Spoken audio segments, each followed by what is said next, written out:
시청자 여러분 안녕하십니까? 시청자 여러분, 김대중 전 대통령의 차남 김홍업 씨와 삼남 김홍걸 더불어민주당 국회의원이 김 전 대통령의 동교동 사저와 노벨 평화상금 잔여금을 놓고 법정 다툼을 벌이고 있는 것으로 알려져서 많은 국민들의 빈축을 사고 있습니다. 양형태 TV의 양형태 박사님 나오셨습니다. 양 박사님, 네. 우리들이 뭐 형제난 뭐 이런 것을 하면 되게 재벌들, 자녀들 간의 그런 싸움, 상속 분쟁이라든가 재산 싸움으로 이렇게 알려졌었지 않습니까? 우리들 많이 봐왔고. 그런데 정치인, 특히 전직 대통령의 자식들 간의 이런 상속 분쟁이랄까 이런 것이 일어나는 것은 없었던 것 같은데. 기네스북이 올라갈 겁니다. 더구나 김대중 전 대통령의 아들들 간에 이런 상속 분쟁이 벌어졌다니까 참 안타깝기도 하고 보기도 민망하지 않습니까? 뭐 이런 일이 있습니까? 그리고 또 하필이면 이 당선 이제 내일이면은 이제 국회의원 월요일이면 국회의원 아니요, 당선, 지금 됐습니다. 됐어요. 됐죠. 30일부터. 30일부로. 예. 이제 국회의원이 명색이 오늘부터 국회의원입니다. 이게 뭡니까? 국회 기념으로 국회의원 되는 기념으로 지금 신문에 난 것 같아요. 그래. 예, 그건 뭐 아니겠지만, 근데 이거 어쩌면 이런 분쟁을 갖다 분쟁 내용도 아주 참 아주 참 치졸하고 유치합니다. 예. 왜냐하면 벌써 김대중 기념사업회가 있지 않습니까? 제가 이렇게 보니까 이것은 기념사업회 중재로 처리를 하든지 조용히 할 수도 있는 건데 김홍걸이가 아마 이 문제를 제시하지 않았나 싶어요. 제기를 하지 않았나? 아, 그러니까 그 유언장도 있었다는 거 아닙니까? 네네. 그러니까 이호 여사가 2019년, 그러니까 지난해 2월에 돌아가실 때 그 이전에 형제가 다 갈라. 형제들을 다 불러 모아놓고 또 며느리까지 해서 유언장을 써서 이 동교동 사저는 사실은 그건 개인 주택이지만 어떻게 보면 우리나라 반독대 민주화 투쟁을 벌인 그런 상징적인 장소예요. 그렇죠? 예, 그렇죠. 그러니까 이건 김대중 2호 기념관으로 하고 혹시 나중에 무슨 판 문제가 있다고 할 경우는 세 아들이 분할해서 갖도록 이렇게 하고 노벨 평화상금 잔여금이 한 8억 원 정도가 있는 모양이에요. 이것은 이 기념사업회 DJ 김대중 기념사업회 그대로 이관을 해라 이렇게 해서 도장까지 다 찍었다는 거예요. 그런데 이제 김홍걸 씨가 사저도 자기 집으로 딱 등기를 해버리고 또 이 노벨 평화상금 잔여금 8억 원도 8억 원이죠. 찾아와 버렸다는 거예요, 은행에서. 예. 그 김홍걸 씨 주장은 아니 그 뭐 유언장 썼다고 하지만 그것이 공증이 안 되면 법적 효력이 없다. 뭐 사실 여부는 내가 모르겠어요. 그게 말이 맞는지 여부는. 또 하나는 지금 홍걸이는 이호 여사의 아들이지만 그 위에 돌아가신 홍일, 김홍일 전 의원 또 김홍업이도 국회의원을 했습니다. 두 사람은 차용애 여사의 아들들이에요. 그러니까 맞습니다. 이호 여사의 상속권은 김홍걸이가 갖고 있는 거예요. 법적인 상속권. 나는 내 법적인 상속권으로서 권리를 행사했다. 그런 얘기인데 그건 그 윤명이 욕심내는 것도 똑같은 얘기 아닙니까? 똑같습니다. 어떻게 노벨 평화상을 개인이 갖다가 인마이 포켓하고 그 사저를 그 사저도 인마이 포켓이죠. 그러니까 두 개를 인마이 포켓한다는 거는 그거는 이해가 안 가요. 객관적으로 이렇게 보면 자기 아버지의 품격이라든가 그럼요. 또 국가의 어떤 기여도라든가 또는 이 민주화 투쟁이라든가 또 김대중 기념사업회라든가 여러 측면에서 볼 때 이게 이렇게 노출을 시켰다는 것 자체가 이거 홍걸이는 대불효를 한 겁니다. 우리 그럼요. 있을 수가 없어요. 대불효. 아마 김대중 전 대통령이 지하에 있었으면 그 시야등에 올라가는 겁니다. 이게. 그렇죠. 개탄을 할 겁니다. 개탄이죠. 어떻게 니들이 아버지 얼굴에 그렇게 먹칠을 하느냐고 그럴 거 아니겠습니까? 그래서 둘째 홍업이는 가급적 조용히 이렇게 문제를 해결하려고 하고 아마 지금 김대중 기념사업회 이사장은 건너갑십니다. 그 동교동계 과거 자장을 쭉 했잖아요. 뭐 이런 데서도 노력을 했는데 김홍걸 의원이 아주 고집을 꺾지 않은 모양이에요. 이 김홍거리는 여태까지 여러 가지 많이 얘기도 많았지 않습니까? 뭐 민화협에서도 약간의 불화감 네, 그런 것들이 뭐 좀 이런 많이 것처럼 어떤 이 적응이 잘 안 되는 사람이고 그런 평이 좀 있었고 또 뭐가 있었냐면 이분은 외국에서 유학만 했지 한국의 현상을 잘 모르고 또 아버지가 그만큼 고난을 당하고 어떻게 해서 대통령이 되고 한 이 과정들을 갖다가 과정에 같이 참여를 한 분이 아니죠. 뒤에 났으니까. 예, 뒤에. 예, 예를 들면 홍일이나 홍업이는 김대중 전 대통령이 그런 정치적 순환을 당할 때 같이 당했던 사람이고 김홍일 전 의원 같은 경우는 안기부에 그 당시에 CIA에 끌려갖고 고문을 당해갖고 나중에 후유증이 엄청났지 않습니까? 그래서 걸어다니도 못하고 말도 제대로 못하는 그 병으로 결국 돌아가셨죠. 근데 이 김홍거리 이분은 말이죠. 이 여러 가지 사유 판단하는 이 능력에서도 아주 떨어지는 사람 같아요. 그 이유가 뭐냐? 이 자기 아버지 대통령을 생각하면은 절대 그럴 수 없는 겁니다. 이번에 백선엽 장군 네. 정말 6.25의 영웅 아닙니까? 대한민국의 영웅이고 대한민국을 구한 사람이에요. 구한 사람이고 대한민국이 존속하게 만드는 정말 제1 건국의 정말 대통령 이승만, 그 다음에 박정희 산업화, 그 다음에 백선엽 이 장군은 6.25 동란 때 대한민국을 구해낸 아니 미 8군 사령관으로 취임하거나 또 뭐 유엔군 사령관으로 취임하면 그 다음날 바로 딱 가서 찾아서 거수경에 딱 해가지고 신고를 하고 저 백선엽 장군한테 신고하지 않습니까? 그럼 미 8군 사령관이라든가 그럼요. 아주 딱 바로 그냥 그리고 아마 명예 8군 사령관인가 유엔군 사령관인가 그럴 겁니다. 한미 연합석군 예. 사령관도 오면은 제일 먼저 백선엽 장군한테 신고부터 아니 하지 얼마 전에도 그 신문에 났지 않습니까? 해리 해리스 대사 예. 딱 가지고 무릎을 쫙 꿇고 뭡니까 휠체어에 딱 예. 한 아래서 무릎을 그 미국 사람이 무릎 못 꿇습니다. 그럼 그들은 왜냐하면 책상 생활을 어릴 때 했기 그래서 때문에 무릎이 안 꿇리는데 예. 딱 무릎 꿇고 얘기를 하잖아요. 그걸 저번에 신문에 언론에 보셨죠? 예, 봤습니다. 그만큼 대단하신 분이거든요. 백선엽 장군이. 그만큼 외국에서도 인정을 해주는 것이죠. 인정을 하죠. 전 유엔국에서 참전국에서 유엔 참전국에서는 딱 가면은 말이죠. 완전히 영웅 대접입니다. 예. 그렇게 하는 그분을 갖다가 뭐라고 그랬냐면 친일파 군인 안장 안 된다 이랬습니다. 현충원에 안정 안 된다는 거예요. 뭐 서울 동작대군 물론이고 대전도 안 된다는 거예요. 이 장이 무슨 그런 사고방식 하는 사람이 국회의원을 그것도 요번에 그냥 겨우 된 모양이던데 이런 사람이 국회의원 돼가지고 어떻게 하겠다는 겁니다. 또 하나 이 사람이 정말 저는요 이거는 안 되겠다는 그런 정도로 불가능하다는 생각을 제가 하게 된 게 만약에 거기 묻혀 있더라도 국립묘지에 묻혀 있더라도 그 앞에다가 친일파 묘역이라고 이걸 붙이라니 이런 얘기예요. 이런 사람이 어디 있습니까? 이렇게 잔혹한 사람이. 그래서 제가 이거 볼 때 나는 뭐 그들 형제 뭐 홍삼비리 뭐 이렇게 많이 했지 않습니까? 홍삼 트리오라고 그랬죠. 홍삼 트리오.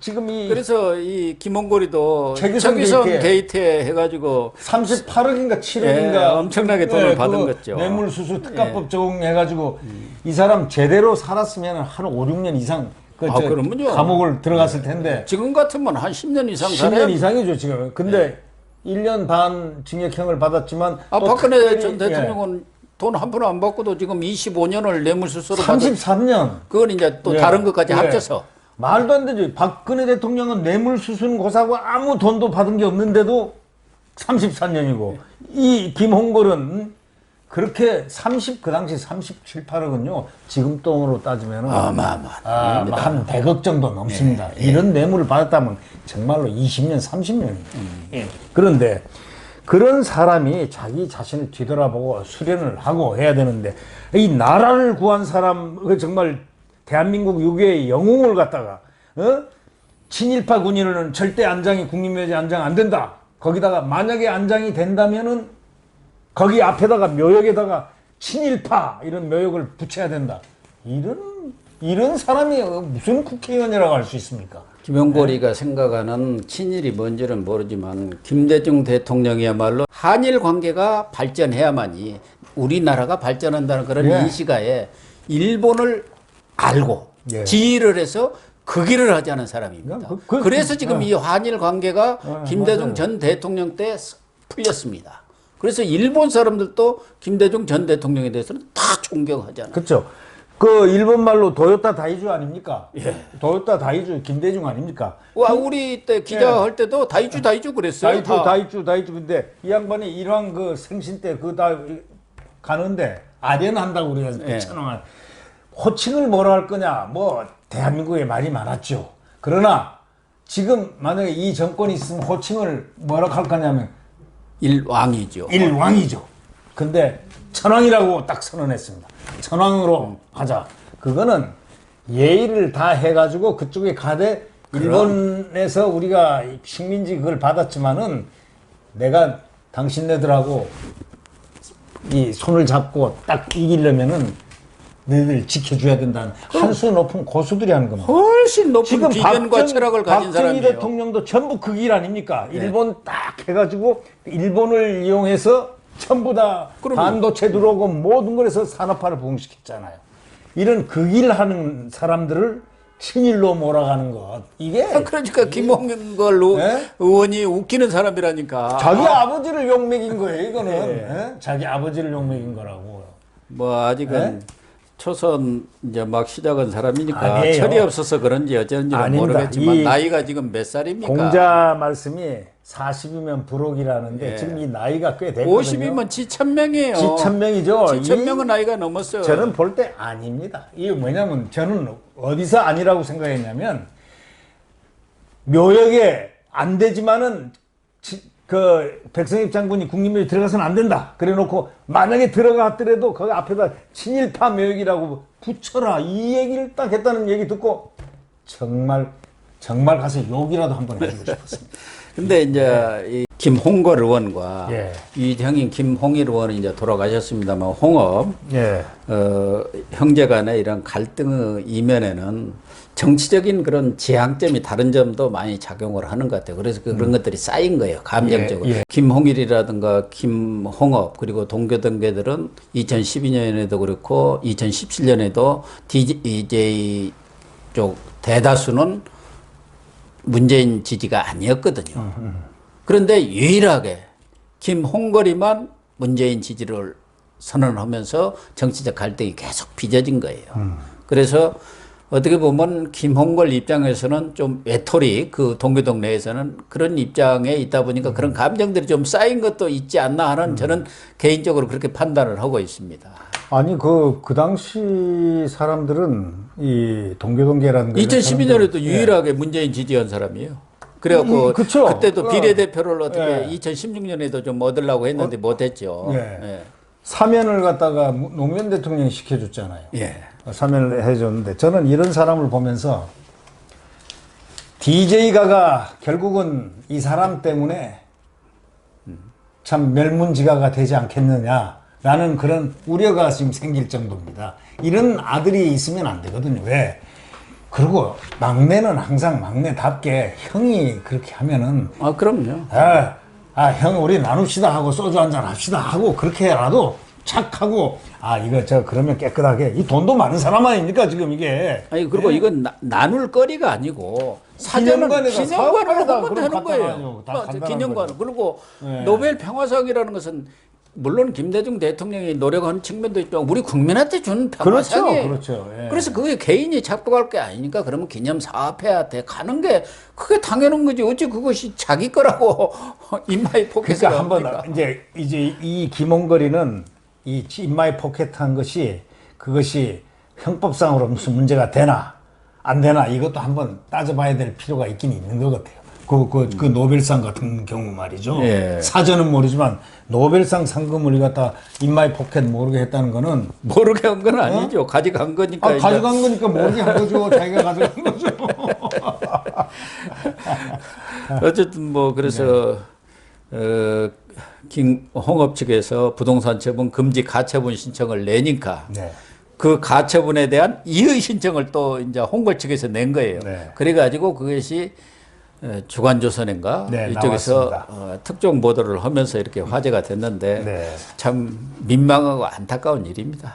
다른 사람들도 아니고 어떻게 김대중 대통령의 아들들이 형제난을 일으킵니까? 그것도 무슨 정치적인 문제도 아니고 재산을 가지고 다툰다는 게 말이 되는 소리입니까? 그래. 어떻게 보면 그 재산이라는 게 공적인 재산이에요. 그죠? 예, 공적인 재산이죠. 노벨 상금은 그거는 공적인 재산이죠. 사저도 물론 그 개인의 재산이었지만 우리나라가 민주화되는 과정 속에서 아주 상징적인 어떤 자산 아닙니까? 동교동, 상도동에. 예, 김영삼, 맞습니다. 예, 맞아요. 상도동 사저도 지금 다 기념관이 되고 거기에 그 대통령 기념관에 다 거기다가 그 사저도 집어넣지 않습니까? 재산을. 이 대통령 아들이라는 그 어떤 그 자존감, 이것마저도 상실한 사람 같아요. 대통령 아들이라는 자존감. 그거는 갖고 있어야 되는데. 아, 그럼요. 이거는 지하에서 정말 아까 말씀하신 대로 만약에 DJ가 이 광경에 그 봤다면 목도를 했다면 가만히 있었겠습니까? 또 이호 여사는 얼마나 또 예. 깨끗하신 분입니까? 네. 자기 어떤 명예와 자존심. 우리 여성 운동의 아주 대목격입니다. 대목격이죠. 우리 여성 운동을 제일 먼저 일으키신 분이 이호 여사라든가 전에 이태영 박사. 그렇죠. 그런 분들 아닙니까? 정일영 씨 부인들 이태영 박사. 그런 여러 가지를 감안해서도 자녀들, 특히 아들들이 국민들 보기에 모범적인 행동을 해야 하는데 참 여러 번 얘기하지만 이런 부끄러운 일들을 저는 하고 있어서 요새 부끄러움을 모르는 사람이 너무 많은 것 같아요. 저는 한명숙 전 총리, 윤미향이 또 이 김홍걸 이 어떻게 사람은 진보 세력들은 부끄러움을 모르나요? 진보하고 좌파들의 지금 민낯이 딱 드러났습니다. 이 전부 조국은 뭐 말할 조국 말할 것 없죠. 뭐 제1조국, 제2조국, 제3조국, 제4조국 계속 나온다는 얘기 아닙니까 지금? 이것이 바로 큰 문제다. 이 양심이라는 것, 그리고 이 도덕성이라는 문제, 윤리성이라는 문제, 그 다음에 어떤 철학성이라는 문제, 국가에 대한 어떤 영속성이라는 문제, 이 모든 것들이, 그래서 이 국가가 지금 혼란한다. 혼란에 있고, 이 권력 지향적으로 권력 중심으로 하니까 법무부 장관이 법치를 갖다가 이 검찰을 이 다루는 그 모습을 보십시오. 지금 정말 여러 가지가 걱정입니다, 지금. 네. 그렇습니다. 네. 네, 시청자 여러분, 김대중 대통령 아들들 간의 문제는 어떻게 보면은 사적인 문제니까 거기에 대해서 왈부 할 사안이냐 하는 얘기도 할 수가 있겠습니다만은 김대중 대통령이 우리나라 민주화에 끼친 공적이라든가 여러 상황들을 감안할 때 과연 자식들 간의 이러한 상속 분쟁, 유산 분쟁을 벌이는 것은 정말 타개할 행위가 아니냐 그런 생각을 합니다. 시청해 주셔서 감사합니다.